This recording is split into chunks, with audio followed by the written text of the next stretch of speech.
Welcome to 1 Million Cups. I'm Melissa Grizzle. I'm one of the organizers of 1 Million Cups, St. Louis. 1 Million Cups, how many people are here for the first time? Anyone? Oh, good, a few people, yay. So 1 Million Cups is a Kauffman Foundation program that started, we brought it here in 2013, and we were city number 4. Now it's in over 100 cities. It happens every Wednesday morning. So if you're a tweeter, those are the hashtags in our Twitter handle, and if you also just put hashtag 1MC, you'll get sort of bundled up into the broader 1MC social media craziness that happens every Wednesday morning. So if you haven't already, I'd really appreciate it if you download the app and check in there, so you can not only then see who else is here, but you can give feedback to the presenter through the app. And it's also just an easy way in between meetings that you can just check and see who's presenting the next week and that sort of fun stuff. So we're going to hear from Kauffman. 1 Million Cups is a weekly educational program developed by the Kauffman Foundation. Over the years, we've added more cities. There's a great energy to see what's happening across the country. What I've learned from other entrepreneurs is very, very valuable. So even from people that have ideas too, it helps people to really think, you know what, my idea is worth something. It's worth pursuing. It's worth going after it. Even if it feels like a challenge, I should still go out and try to deal with it. So in addition to Kauffman, also want to thank T-Rex, who are our location sponsors, providing us all the fabulous Caldi's coffee in this great space every Wednesday. So thanks so much to T-Rex. And I don't have any official announcements because we're kind of slowing down into the holiday season, so we don't have a whole lot of events happening. But does anybody have anything they want to give a shout out to for the good of the cause? Okay, yeah, we're all slowly going into holiday mode. To that end, I will say, and I'll remind you again at the end, next week we're going to try something new. As opposed to not doing anything at all, we thought it would be fun to just come and have a casual opportunity for anybody that presented in 2016 to come back and give us a brief update. So we've reached out to everybody that of all our 2016 presenters, and hopefully a number of them will show up, and and we'll just come together, we'll have bagels, we'll just get to know each other more, and if any of them want to tell us what they've done since they came and talked to us, we'll give them, I told them they have 30 seconds, maybe a little bit more if they bring goodies. So feel free, if you're in a baking mood and want to come share your goodies, or you're trying to get rid of all the food gifts that have showed up in your office, we'll be happy to take those off your hands as well. You can bring those with you and make new friends. So this morning, we have one presenter. So we'll have extra time for socializing and coffee drinking after Amy's done. So I will, and the clicker is dead, so both Amy and I are tied to clicking forward our own slides. So be nice to her. But I will now turn it over to Amy Jones with Amy's Undies.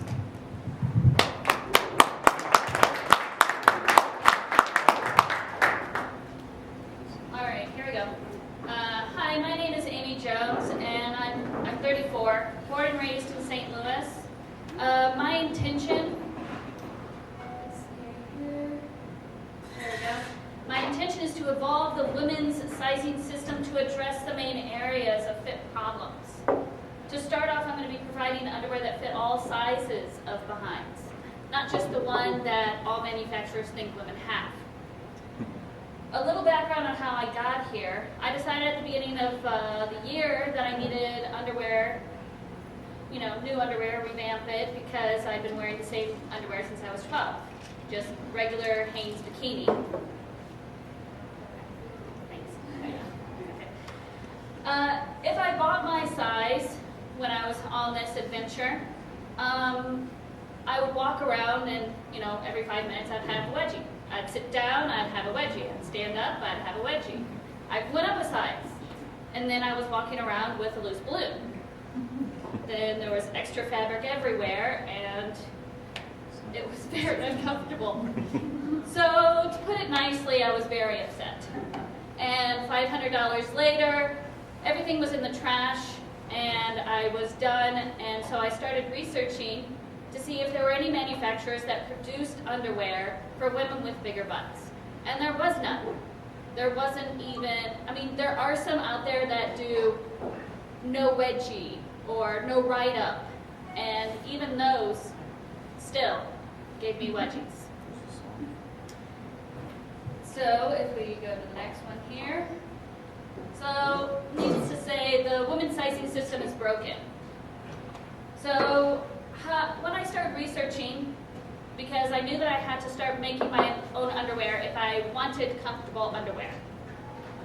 So I found out that with all the research of how sizing came about and researching all the different companies' sizing charts, that all of the manufacturers thought women had a difference between the top of their hip and the bottom, where it curves, is either 2 to 3 inches, and that's not very big.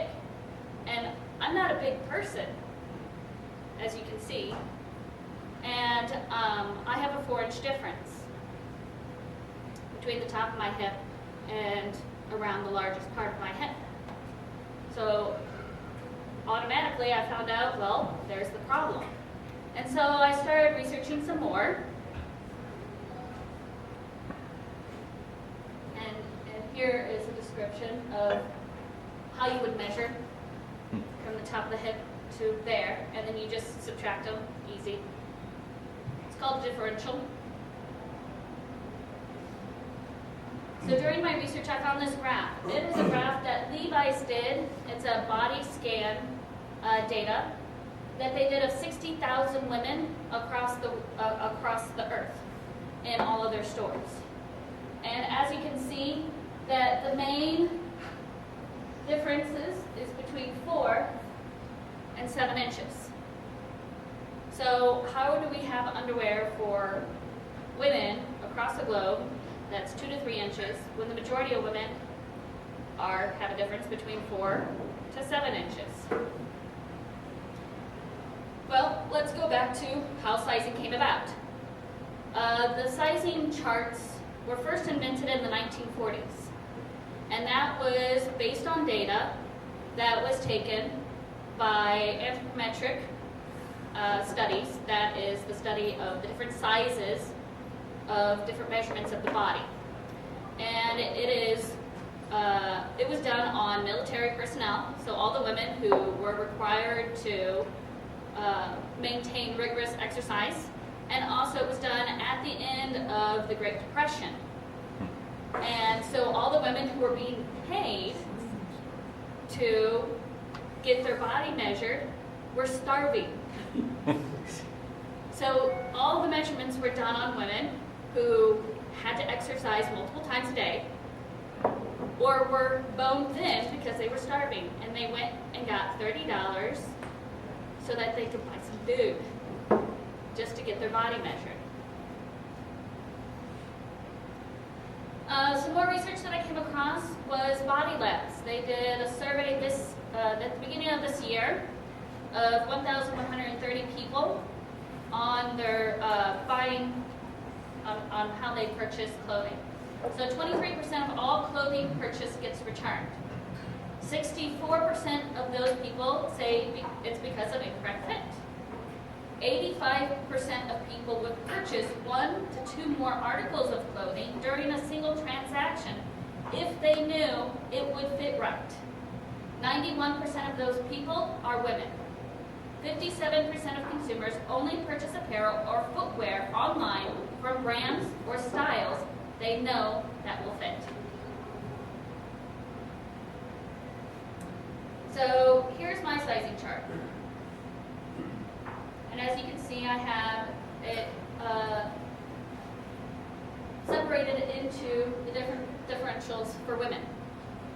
And within those differentials, there will be your normal extra small to extra large.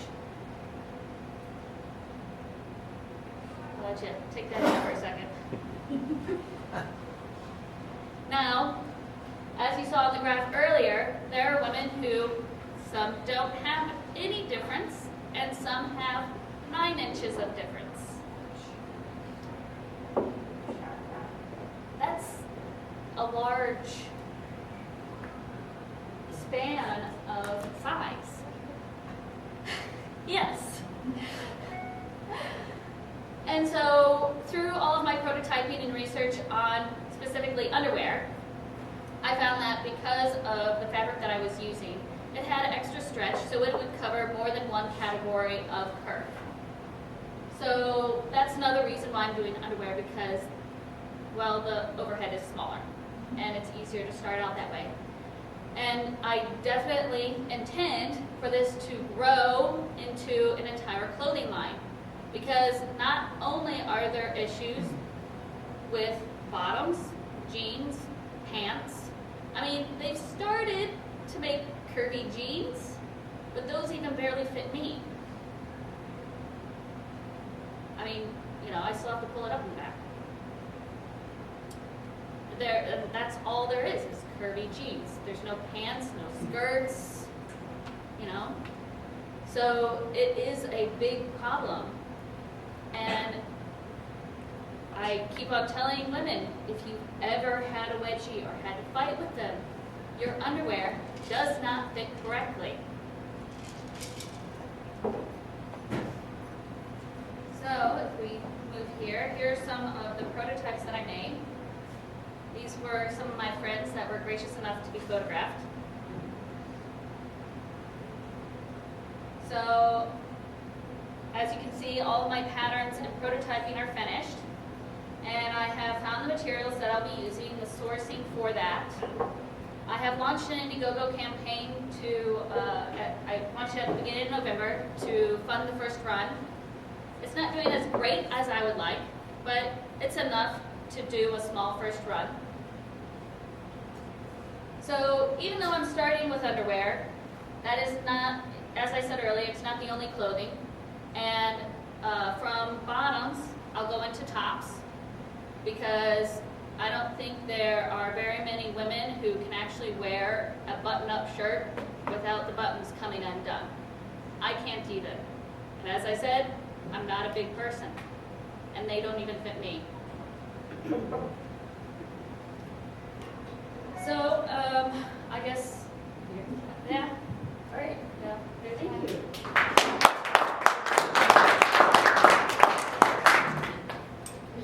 The mic. Questions for Amy? Well, So at a meeting a couple of weeks ago called Launch out in San Francisco, Tommy John, are you familiar with the Tommy John brand? Yes, I am. Same problem, right? It's how do you adjust, right? Mhm. So he spoke, and there's a video available. So I will send you a link to the video. But selling that value proposition is very easy, because we all try to find a place to adjust. So Yeah. It's just a little different adjustment of women than men. Yeah, and a lot of manufacturers, an issue that comes up is the inventory, because when you get into having to carry different categories of sizes, then you have to increase the amount spent to create all that inventory. So part of the patent that I created for the sizing system, also part of it is a inventory algorithm to base how much we make of each size on demand, depending on the amount of demand. And then as that amount of data comes in, we can tweak the amount of inventory for each individual size. Questions?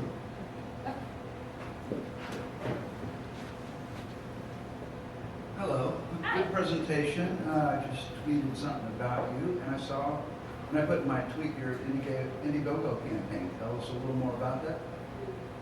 What would you like to know about it exactly? How much are you seeking, and anything else you care to? I had set it to be 15,000 because I knew that would be a really good explosive amount to get it going. Right now it's at 19,000, 1,900. I'm sorry, it's at 1,900, and that's enough to do a first run. But you know, I want it to be self-growing. Y'all are, I don't know if you're the gym, but we decided to. Thank you for your presentation. This might be a moot point. Are you involved with the St. Louis Fashion Incubator at all? I am not. Is there anybody in the room that's involved with that? Because I actually know very little about it, so it's not really stupid if there's I an can expert. tell you about it. Okay, yeah, so what's your interface with them, or have you? I actually have a bone to pick with them because not one of the people that they have in it are from St. Louis. Okay. Yeah. That's So- all I have to say about that. All right, but so what's your plan to? So that could be taken as a stance to bring startups and fashion designers to St. Louis. What's your plan to change the opinion of the core goal? Well, see, the problem with that is the people that they look for are the people who actually are creating the designs and cutting out the patterns and everything. I am not an artist. My 10-year-old son draws better than I do. So I let the professionals do that part of it. I just tell them, because I come from a science viewpoint, so I just know all the numbers behind it. And so I just tell them what the differences need to be and what the measurements need to be where, and then they take it from there. And they make, and I have professional pattern makers that make the patterns, and then prototypers and manufacturer. All right, I'll pass that along.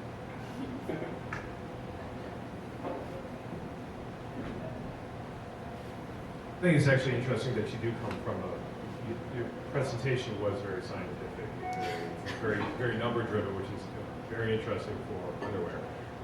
But I mean, that's what definitely makes it different. Could you explain kind of your marketing, how you're planning on getting the word out to people? I mean, just word of mouth, Facebook, that kind of stuff. Do you have any kind of, I mean, obviously probably your Indiegogo is probably taking up a lot of time getting that going. But, how are you going to start getting clients, customers? Right now I have Facebook. I did a lot of my marketing before the Indiegogo launched. I started marketing about 2 months beforehand. And I also have, I'm in the process of growing my Twitter, Instagram, and just trying to find any way that I can to talk to people about it. And that's why I'm here. Can I have one follow-up? Yeah. I mean, and have you been talking with any of the people, who own boutiques, that kind of stuff in town? Like the independent chains? Have you? Not necessarily, just because if you talk to the boutiques, they're going to want to carry inventory. And right now, I can't afford to have other stores want to have it the price cut back, basically. Yeah. Can you talk a little bit more about the patent? I may have missed that. I didn't hear that until the end. Obviously, it's a very important part of the whole system you have. That'd be my first question. And then the second question, maybe kind of going along with what Joe said. But what's kind of your end game? What are you thinking your eventual goal is? What are you shooting for? Well, just because the idea is can have an exponential growth because it covers all clothing for women, basically. And I know that I recently had some talks with some men who said, well, yeah, we have problems too. So, I mean, I could get into that. I just know that right now I have 15 years or more of growth into other types of clothing, from leggings, jeans, business wear, shirts, swimsuits. Swimsuits are a big thing because I don't think anyone doesn't have one that fits right. And what was, the The patent. patent question, Yeah, what, is there anything specific that you want to know about it? What was the patent for? Can you? The sizing system having to do with how to measure the specific measurements and within each of the categories, how those measurements affect the different parts of the pattern, and how it needs to when you get into another one of the categories, how different other parts of it have to be made bigger. Because when you get from one size to another, right now, there are some areas of underwear that don't change, and that causes causes other issues that I won't get into because I know it would make men uncomfortable.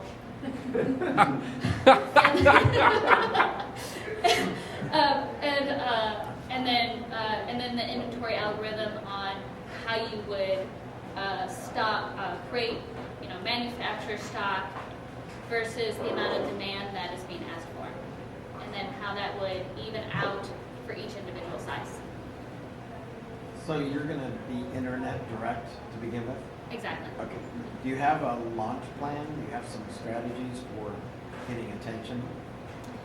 Right now, I'm doing a lot of Twitter. I have tried to get a hold of a lot of news people, and not one has talked to me. So if any of you have any news contacts, I would be more than willing to talk to those people also. I've had one news article of a local newspaper just in my neighborhood, and that's about it. I've released 2 press releases. I've been picked up by one show that wants to interview me, but they want me to spend $12,000 on it. Scam. That's Kathy Ireland. Scam. Yeah. So I'm like, yeah, that'd be great, but I'm not at that point yet. Yeah. So does the algorithm itself, Uh-huh. I mean, getting into the apparel industry is Right. awfully competitive, right? Obviously, yes. So does the algorithm itself, the whole thing that you have patented, do you perceive it to have independent value that you could market or monetize, so that you don't have to make stuff and sell stuff? You can sell the concept of how to size clothes properly so people's clothing fit better. Yes, I have thought about that. And yes, once I develop it more and actually get it into a computer program for it to be automatized, then it will be more highly valued. And I intend for it to be custom for each individual company, depending on what their needs and wants are. 2 thoughts. Uh-huh. Have you done outreach to female-focused media outlets like Jezebel or Buzz?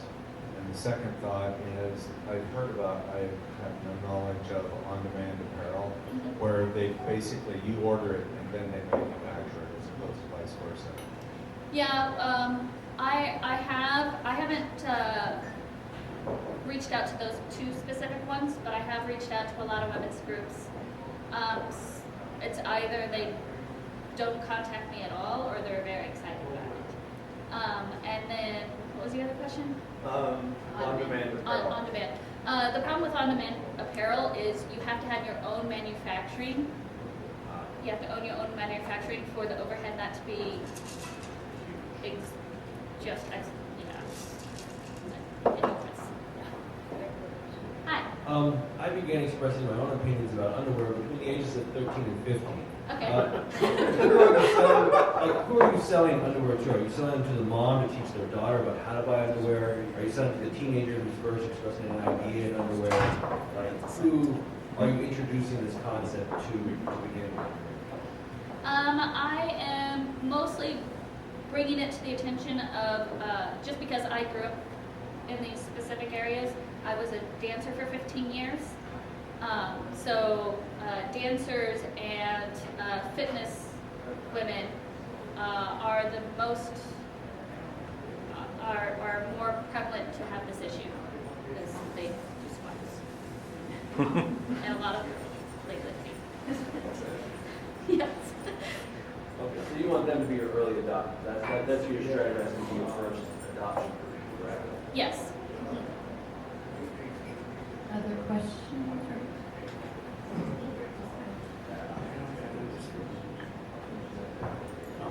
First off, I think it's a really great idea. My first question would be, is there anything unique about like sizing at home? If you're a woman, you know, there's a lot of things where there's a shirt for men now, it's a tailored shirt that you size, you put your sizes in, and then you product better? Do you have something cool like that in mind that is sort of experiential with the customer? If it ends up that the sizing chart doesn't work out as well as I expect it to, I may go that direction, but at that point I would have to have my own manufacturing plant to do that, because having a manufacturer outside, the overhead is too enormous to be able to do something like that. And then one other thing, you mentioned that it wasn't taking off on your Indiegogo as much as you had anticipated, but earlier in the presentation, I think, maybe you didn't say, maybe I was thinking it, but I would believe that women are like any other man or woman, are a creature of habit, and they probably don't want to try something that they haven't used before. Is there any sort of trial that you're thinking about? I know that that's a cost problem, but really in my mind, once they try it, like a Tommy John used to give things away sometimes as prizes, once they try it, they'll love it, and then they'll use it. I do. I mean, I haven't made my first run yet, so I don't have a large inventory to give out as of now. I do have some samples that I'm going to be sending to some bloggers to do some reviews on. Yeah. Probably loud enough. There's a company in town. It's a lingerie company. I believe it's called Livonia, something like that. Have you heard of it? They got started in the old post office incubator out in St. Charles, and they just announced a couple months ago that they're building a facility to make their own. They've always made their own garments here in the St. Louis area someplace. Are you familiar with them at all? Because they have, I mean, they have seamstresses or people, seamsters, making stuff. I have heard of them just because I want my own company to grow itself. I know that if I mean, I can reach out to them. I don't know, just didn't know if you'd heard of them. Yeah. Thank you, though. Might be a good connection. Yeah, definitely. You're just full of questions. I know. Most questions have you ever had here on Women's Underwear Day? On Women's Underwear. Yeah, this is So I think when he was talking about an online system, not necessarily for ordering to be made, but at least so that the sizing is correct. So some app, like you had pictures of women. Oh, yeah. If they could take a selfie, could you do relative measurements from that if they trying to did take a one? selfie of your, how does that even work? It's called a mirror. A mirror. I can barely do one without two chins. I can't, there's no way I can do it. Mirrors wouldn't get it right. You would have to have somebody take a picture of you. Right. I know that there are programs out there that can do that, and they are quite expensive. But as part of the ordering process, I require that they watch the measurement video that I made, and to take 3 measurements of each measurement that is needed. Sure. And then they put it in, and then it automates their size. Yeah. That makes sense. Yeah. Let me bring it home. I just want some quick education for me. Okay. So normally when I purchase some underwear and I feel like, oh crap, I bought a wrong size, or maybe I just didn't work out enough to fit the. So I'm always brand myself. So, but can you tell us a little bit about? I mean, they have a woman size, a woman plus size, and then now you add like a curve size. So where the curve size fit? Is fit between woman size, woman plus size, or girl size? I mean, just kind of confused. The sizing is for your, what you would consider your extra small to extra large. The girls that were in the picture, yeah, we'll go back to it, and you'll see that they're not that. I mean, if you looked at them, you wouldn't think that they would have an issue. But as you can see, she has a 6-inch difference. She has a 6.5, and she has a 7.5. These are all dancers. They're professional dancers. So they work out 14 times a week. So, I mean, it's for your normal size people right now. I intend to expand into plus size also. But right now, it's just for your extra small, what you would consider an extra small to extra large, just so that they fit correctly on those women. All right, I think we've got all our questions answered. We'll have time actually to grab more coffee and everything, but thank you so much, Amy. Yeah.